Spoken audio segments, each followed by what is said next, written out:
നമസ്കാരം. ഇപ്പോൾ solar system വയ്ക്കാൻ പറ്റിയ സമയമാണോ? അല്ലെങ്കിൽ നമ്മൾ സോളാർ സിസ്റ്റം ഇപ്പോൾ തന്നെ വയ്ക്കണോ? അതിനുള്ള ഉത്തരമാണ്. സോളാർ സിസ്റ്റം വയ്ക്കാൻ പറ്റിയ സമയമാണിപ്പോൾ. അതുകൂടാതെ നിങ്ങൾ സോളാർ സിസ്റ്റം വയ്ക്കുകയാണെങ്കിൽ ഇന്ന് തന്നെ വയ്ക്കുക. അതിനുള്ള പ്രധാനപ്പെട്ട കാരണം എന്ന് പറയുന്നത് കേന്ദ്ര സർക്കാർ നമുക്ക് നൽകുന്ന സബ്സിഡിയാണ്. 78,000 രൂപ വരെ കേന്ദ്രം നമുക്ക് സബ്സിഡി തരുന്നുണ്ട്. ഈ സബ്സിഡി എപ്പോൾ തീരുമെന്ന് നമുക്ക് പ്രവചിക്കാൻ കഴിയില്ല. അതുപോലെ തന്നെയാണ് വർദ്ധിച്ചു വരുന്ന കറണ്ട് ബില്ല്. ഓരോ വർഷവും കറണ്ട് ബില്ല് വർദ്ധിച്ചുകൊണ്ടിരിക്കും.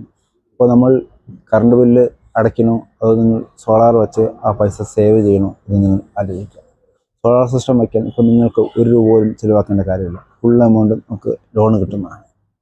അതും 5.75% പലിശയിലാണ് നിങ്ങൾക്ക് ലോൺ ലഭിക്കുന്നത്. ഇതുപോലത്തെ ഇൻഫോർമേറ്റീവ് വീഡിയോകൾക്കായി ഈ ചാനൽ സബ്സ്ക്രൈബ് ചെയ്യുക. കൂടുതൽ വിവരങ്ങൾക്ക് താഴെ കൊടുത്തിട്ടുള്ള നമ്പറിൽ ബന്ധപ്പെടുക.